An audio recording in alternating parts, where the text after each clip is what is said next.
မိတ်ဆွေများလုံးမင်္ဂလာပါကျွန်တော်ရဲ့ Quick Entertainment YouTube Channel ကနေပြန်လည်ကြိုဆိုလိုက်ပါတယ်ဗျဒီကနေ့မှာတော့ကျွန်တော်မိတ်ဆွေတို့ကိုထူးခြားတဲ့သတင်းသဘောကိုတင်ဆက်ပေးမှာပဲဖြစ်ပါတယ်ဒါကတော့အောက်တိုဘာလ20ရက်နေ့တနင်္ဂနွေနေ့မှာပါရီမြို့ကကဘာကျော်လူပြတိုက်မှာနပိုလီယန်ယေဒနာတွေအပါအဝင်အဖိုးမဖြတ်နိုင်တဲ့လက်ဝတ်ယေဒနာတွေအခိုးခံရတဲ့အကြောင်းကိုတင်ဆက်ပေးမှာပဲဖြစ်ပါတယ်မိတ်ဆွေတို့အနေနဲ့လည်းကဘာပေါ်မှာဧည့်သည်အများဆုံးလာရောက်တဲ့ဒီပြတိုက်မှာဒီယေဒနာတွေကိုမင်းနဲ့အနေငယ်အတွင်းမှာဘယ်လိုလာရောက်ခိုးယူသွားလဲဆိုတာကိုစိတ်ဝင်စားကြမယ်လို့ထင်ပါတယ်ဒါကြောင့်မို့ကျွန်တော်ရဲ့ဗီဒီယိုလေးကိုအဆုံးထိလိုက်ပါကြည့်ရှုပေးကြပါအောင်ဗျ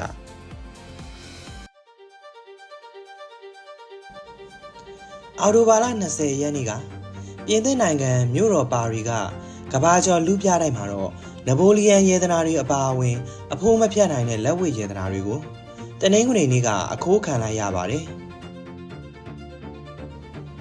တနင်္ဂနွေနေ့မနက်ပိုင်းမှာအခိုးခံလိုက်ရတာဖြစ်ပြီးတော့အဖိုးမဖြတ်နိုင်တဲ့ယေဒနာတွေပါသွားတဲ့အတွက်ခိုးယူသွားတဲ့တကိုးကိုင်းကိုလည်းလိုက်လံရှာဖွေမှုတွေပြုလုပ်နေပါတယ်မျက်နှာဖုံးထားတဲ့သူတွေဟာအများပြည်သူကြည့်ဖို့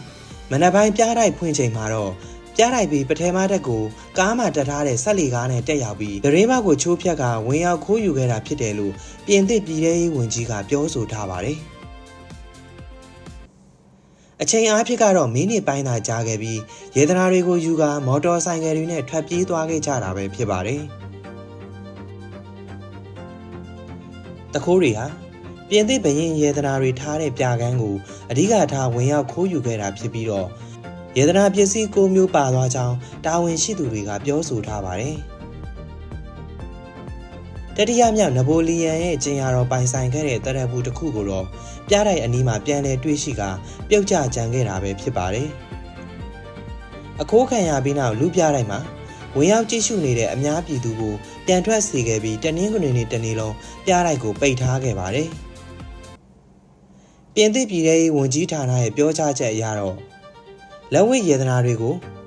အပိုလိုပြကန်းကနေဒေသစံတော်ချိန်မနက်9နာရီခွဲလောက်မှာခိုးယူသွားတယ်လို့သိရပါတယ်ဗျတကိုးတွေကအဆောက်အုံတွေကိုဝင်ဖို့အတွက်ဘက်ထရီတက်ဖြတ်ဆက်တွေကိုအသုံးပြုခဲ့ပြီးဒီခိုးယူမှုမှာတော့လူ၄ဦးပါဝင်ပြီး2ဦးကအဆောက်အုံတင်းကိုဝင်ရောက်ကလုံခြုံရေးတွေကိုလည်းချင်းချောက်ခဲ့ပါသေးတယ်တကိုးတွေကပြန်အထွက်မှာတော့ဆက်လီကားတက်သူတို့ကားကိုမီးရှို့ဖို့ကြိုးပမ်းခဲ့ပေမဲ့ပြတိုက်ဝန်ထမ်းတအူးကတားဆီးနိုင်ခဲ့သေးပါတယ်။ပြကမ်းမှာခိုးယူခဲ့တဲ့ယေဒနာပစ္စည်း9မျိုးစလုံးဟာပြင်သစ်ရဲ့19ရာစုဘရင်ခေတ်ကလက်ရာတွေဖြစ်ပြီးစိန်ရီနဲ့တခြားအဖိုးတန်ကြောင်းမြတ်ယေဒနာထောင်ပေါင်းများစွာစီချယ်ထားတာပဲဖြစ်ပါတယ်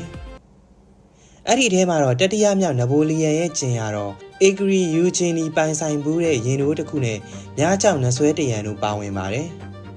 အေဂရီယူဂျင်နီရဲ့တရက်ဘူးကိုတော့အခင်းဖြစ်ပွားရာအနီးမှာပြန်တွေ့ရတဲ့အတွက်တခိုးတွေအလင်းစလိုထွက်ပြေးတဲ့အချိန်ပြုတ်ကျကြံခဲ့တာဖြစ်နိုင်တယ်လို့ဆိုပါတယ်။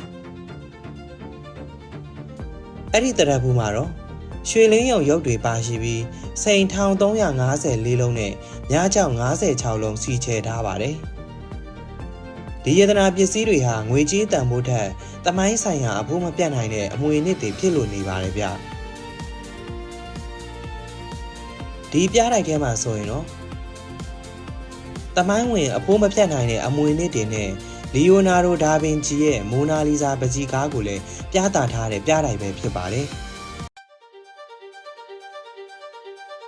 ဒီခိုးယူမှုကတော့အချိန်ခဏအတွင်းမှာဖြစ်ပွားခဲ့တာဖြစ်ပြီးတော့တခိုးကိုင်းကိုလိုက်လံရှာဖွေနေဆဲပဲဖြစ်ပါတယ်ဒီဖြစ်စဉ်ကတော့ပြင်သစ်နိုင်ငံရဲ့တမိုင်းတစ်လျှောက်မှာအဆိုးရွားဆုံးလုပ်ရတစ်ခုဖြစ်တယ်လို့ပြောဆိုနေကြပါတယ်ဗျ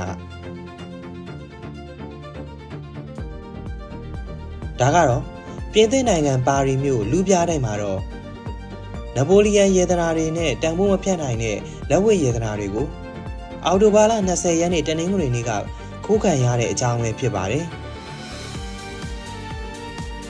မိတ်ဆွေတို့အနေနဲ့လည်းစိတ်ဝင်စားကြမယ်လို့မျှော်လင့်ပါတယ်ဒီလိုထူးထူးဆန်းဆန်းစိတ်ဝင်စားစရာကောင်းတဲ့အစီအစဉ်တွေကိုမပြတ်တင်ဆက်ပေးမှာမို့ကျွန်တော်ရဲ့ Quick Entertainment YouTube Channel လေးကိုလည်း Like and Subscribe လေးလုပ်ပေးဖို့မေတ္တာရပ်ခံပါရစေ။ကောင်းသောနေ့လေးကိုပိုင်ဆိုင်နိုင်ကြပါစေခင်ဗျာ။